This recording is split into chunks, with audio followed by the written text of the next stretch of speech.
Vous avez la parole. Madame Berdenikova, merci. Monsieur le témoin, pourriez-vous nous dire où vous viviez pendant la crise post-électorale, fin 2010, début 2011?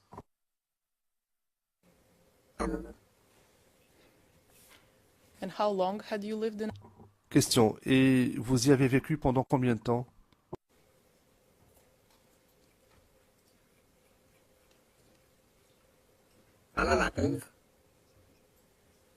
During and before. Question. Pendant et avant la crise.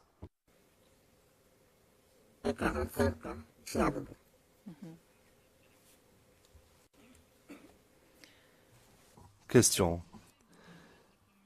Pourriez-vous nous décrire brièvement la commune d'Abobo, par exemple, où elle est située, quelle est sa population?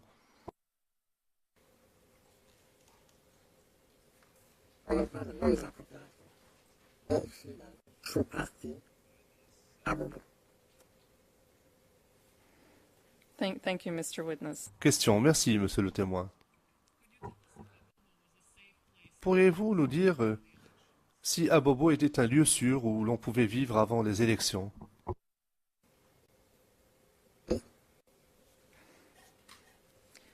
And had the situation. Question. Et est-ce que la situation a changé après les élections, à la fin de 2010?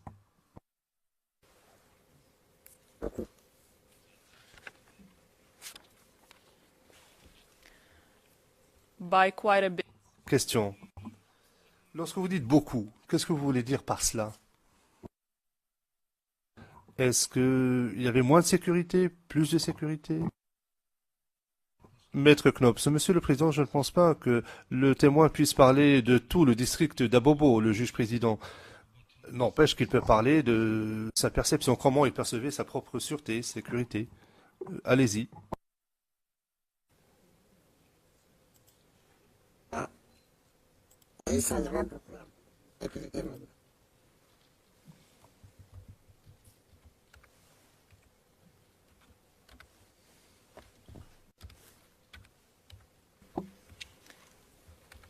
How did it change in terms? Mais comment est-ce que cela a changé en ce qui concerne la sécurité?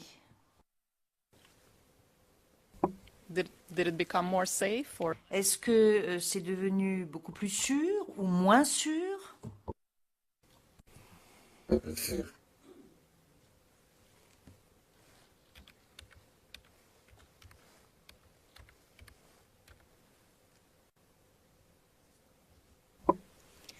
Could you describe how Abobo became more? Pourriez-vous décrire comment Abobo est devenu plus sûr après les élections?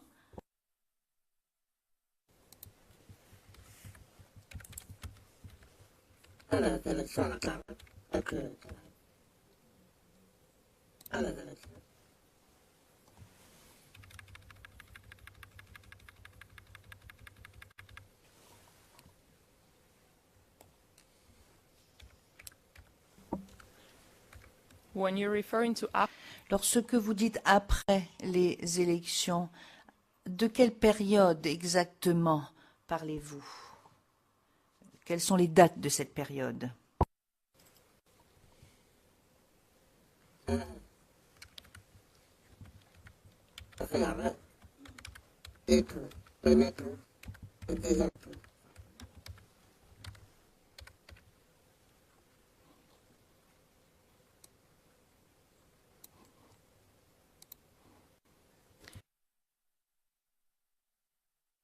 Le greffier d'audience, nous sommes en audience publique, Monsieur le Président. Le Président, je vous remercie.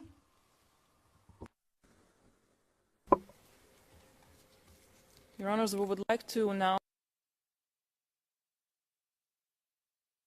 Berdenikova, nous souhaiterions montrer une vidéo du 3 mars aux témoins, donc événement du 3 mars, pour demander aux témoins s'il est en mesure de reconnaître des personnes sur cet extrait vidéo. La référence à cette vidéo publique est CIV OTP 0077 0411, mais nous allons demander à l'accusation de pouvoir contrôler l'extrait vidéo pour pouvoir montrer l'extrait qui nous intéresse à partir de nos ordinateurs.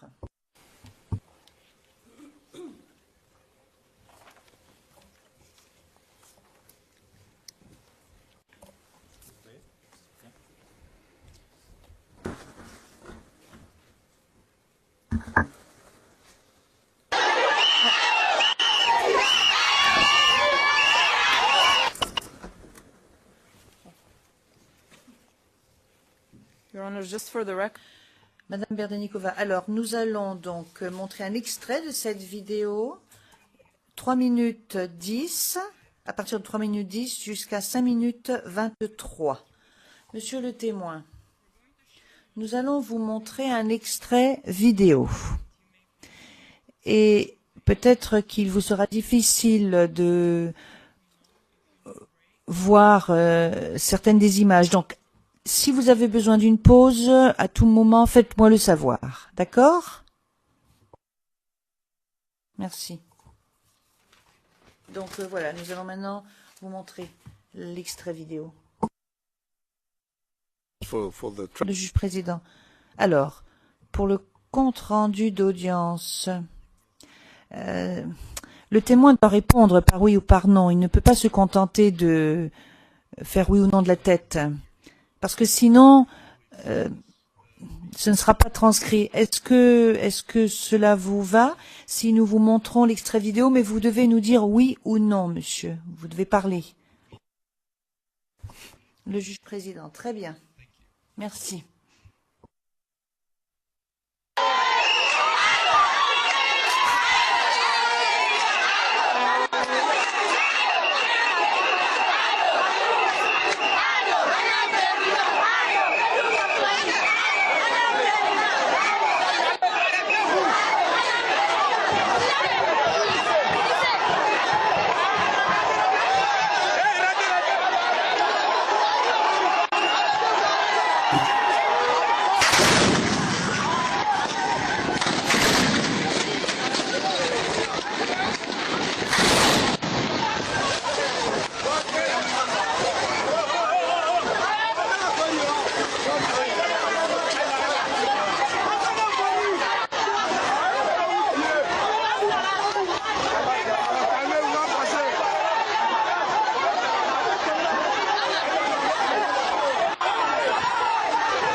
Condition interprète, la vidéo s'arrête à 5 minutes 53.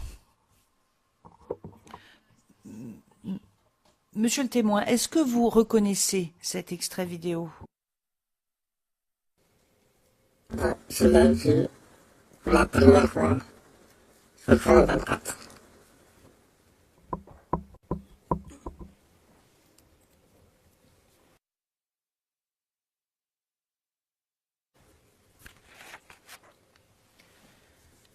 And did you recognize? Et est-ce que vous avez reconnu quelqu'un sur cette vidéo?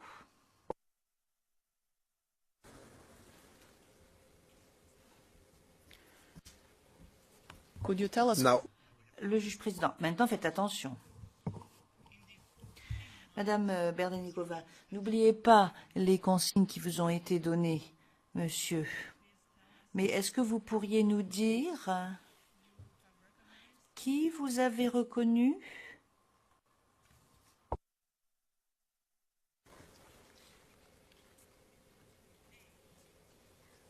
Thank you. Merci.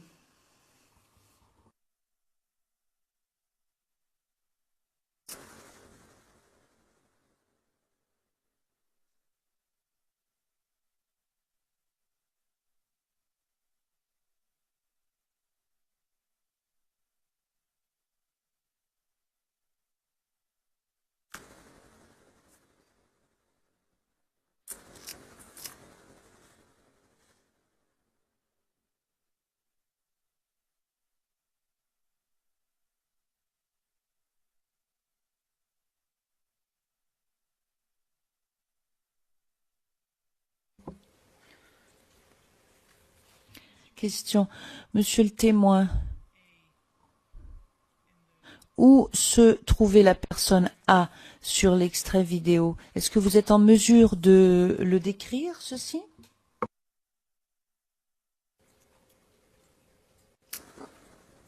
Par la bouche, sur la vidéo.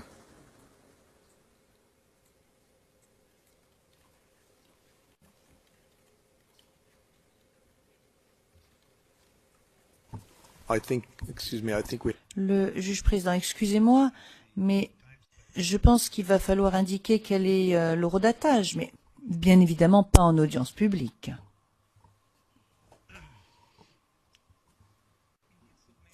Madame Berdenikova, oui, tout à fait. Donc, est-ce que nous pouvons passer à huis clos partiel? Le président, oui, tout à fait. Le juge président. Donc, pour pouvoir identifier l'horodatage précis.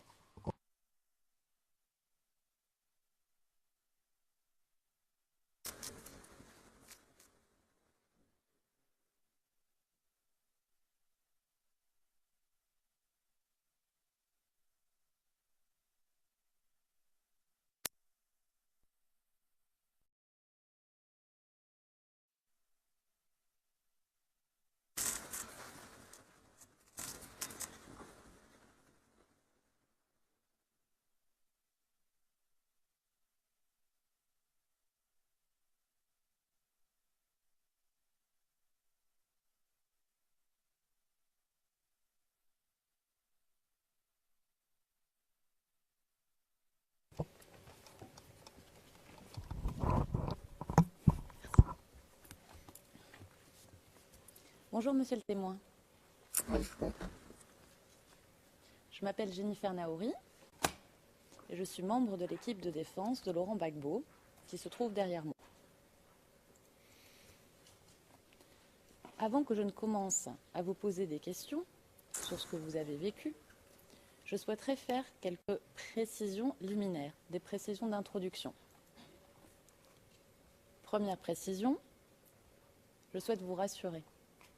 Nous n'avons aucune intention de révéler votre identité. Je poserai mes questions de la manière la plus précautionneuse possible, et cela sous le contrôle de la Chambre, afin que votre identité ne soit pas révélée. Mais je vous demande aussi de faire attention, de ne pas révéler votre nom ou des informations qui pourraient vous identifier. Si vous avez un doute, vous nous dites.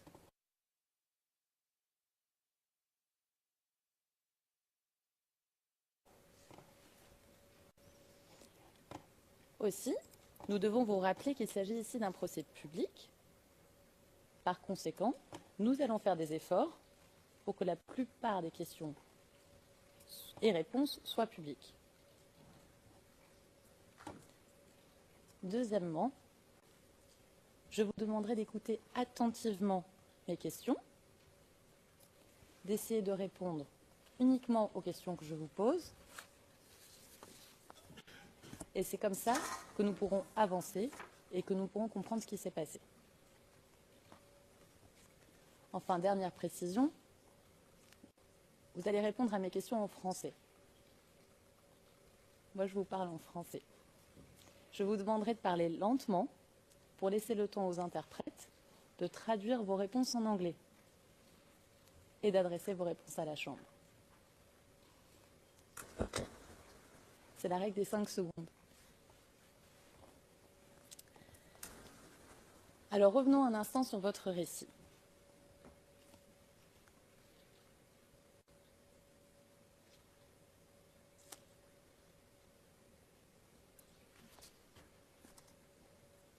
Vous nous avez parlé, il y a quelques instants, comment vous avez appris qu'il y avait eu des tirs et qu'il y avait eu des incidents le 3 mars 2011.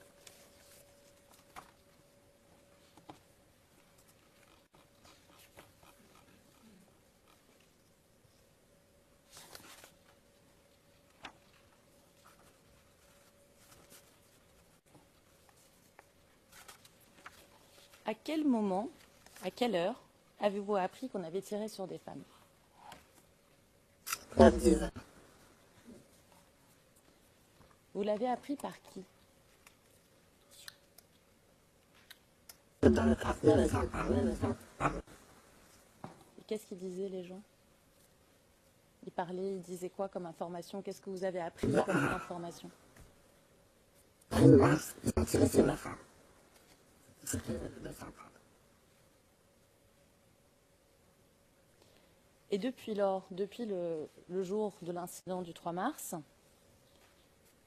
est-ce que vous avez entendu d'autres récits émanant d'autres personnes sur les événements? Non. Donc vous avez appris qu'à 10 heures, l'on aurait tiré sur des femmes. Oui. Et quand vous apprenez cette nouvelle, vous êtes tout de suite inquiété pour la personne A? D'abord, pour tous les parents. Pour tous les parents? D'accord. Que je ne voyais pas. Il y avait plusieurs parents que vous ne voyez pas. J'étais obligé de les appeler par téléphone. D'accord. C'était l'appelé, il répondait. Sauf A qui ne répondait pas. Donc vous vous inquiétez, vous téléphonez, A ne répond pas, et vous faites tout de suite le lien avec la marche. Puisque tout le monde convergeait là-bas pour aller voir ce qui se passe. C'était ainsi que j'ai dit à part d'aller voir là-bas.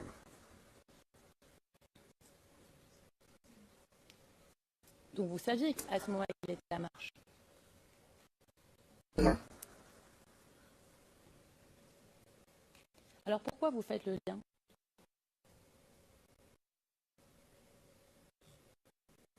Oui, mais il y a un événement. Alors s'il y a un accident, il y a un accident. Il ne faut pas tirer là-bas, il faut aller voir. Si ce n'est pas ton parent qui tombe, si c'est ton parent, c'est ce que je viens d'aller voir. Et est-ce que A était membre du RHDP? Est-ce que c'est pour ça que vous faites le lien? Non. Est-ce que vous êtes membre du RHDP?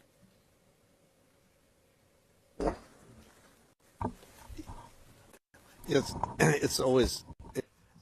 Le président, oui, c'est toujours un peu drôle.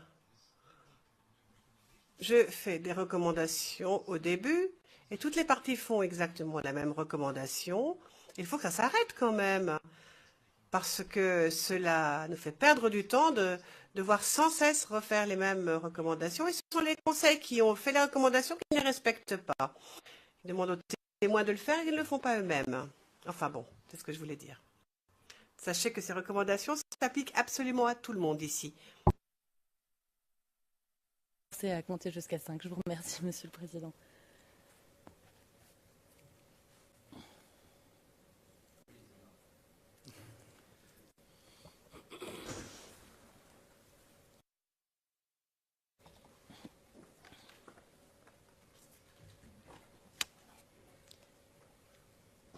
Alors, vous nous avez dit, il y a quelques instants, c'est la page 24, ligne 8, que vous avez demandé à un parent d'aller voir sur les lieux. C'est bien ça?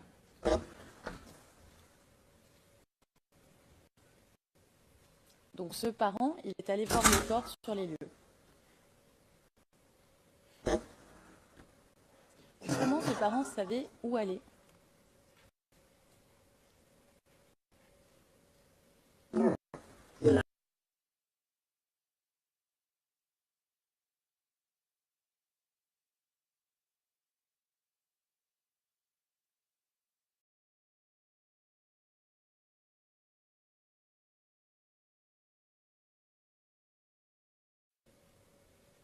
Et vous nous dites qu'il vous en informe. C'est bien ça?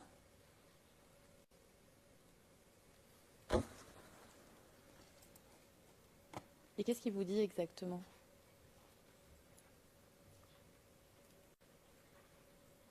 Il a appelé au téléphone, il me dit, ah, j'ai retrouvé A. Dieu a fait son travail. Mais ça veut dire quoi? Elle est morte. Et il dit rien d'autre.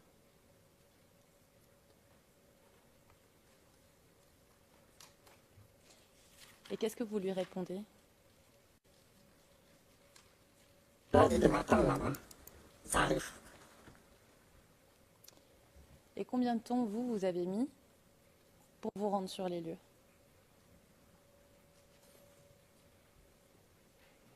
À compter le temps. Mais je n'ai pas mis de temps pour arriver. Donc ce que vous nous dites, pour qu'on comprenne bien, c'est que vous n'avez pas mis longtemps pour arriver sur les lieux de l'incident. Et vous? Je suis désolée, j'attends 5 secondes. Et vous, vous saviez aussi exactement où aller. Parce qu'il m'a décrire. Oui, le corps se trouve au rond-point de Bangkok. Je connais bien là-bas. D'accord.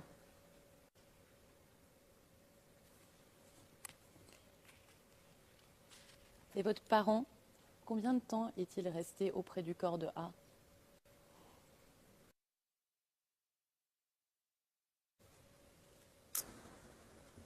Donc il n'était pas revenu, il n'était pas là.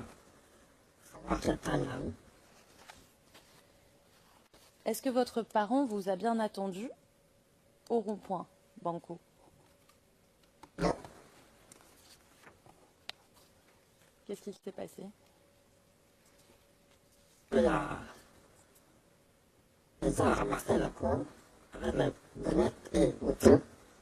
Et c'est ainsi qu'ils ont pris A. Et mis ensemble avec les autres corps pour envoyer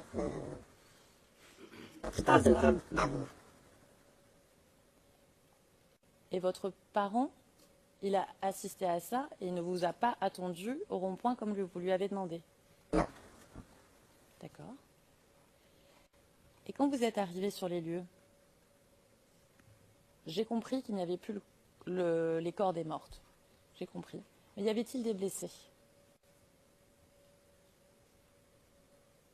avec les blessés, mais moi c'est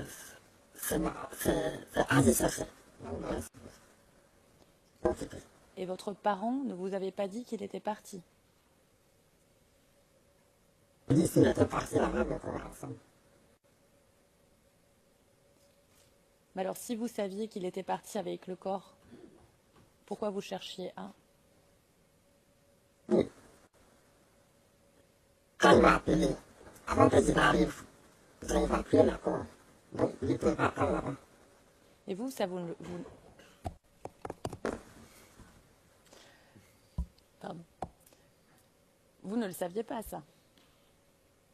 Non, non, il m'a pas appelé pour dire que le corps a été évacué à l'hôpital. Et donc vous cherchez A. Comment vous faites pour essayer de la trouver? Et les gens que j'ai pu structurer, ils m'ont dit non, ceux qui sont morts, on l'a envoyé à l'hôpital d'Amour. C'est ainsi que je suis allé à l'hôpital d'Amour. D'accord.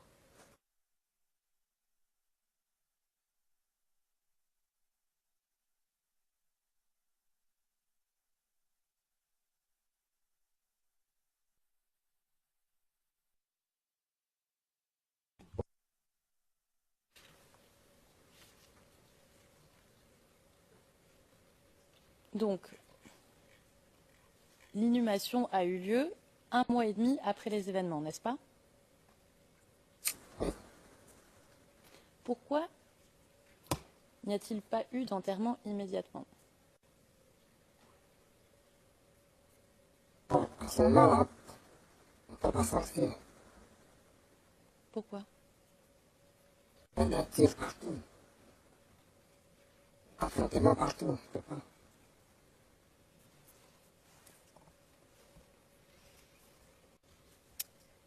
Et c'était des affrontements entre qui et qui?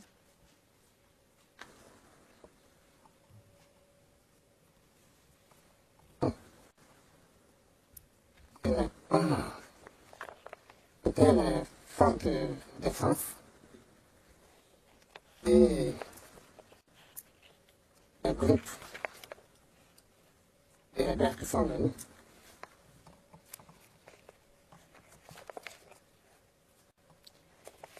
Et c'était qui ces groupes de rebelles? Comment on les appelait? Les forces nouvelles.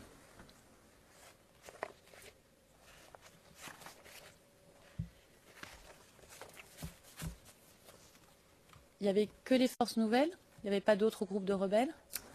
Oui, il y avait les jeunes patriotes ici qui barraient les quartiers. Vous nous avez dit, alors j'ai pas la référence exacte, mais vous nous avez dit que ça fait 45 ans que vous habitez à Bobo. Correct?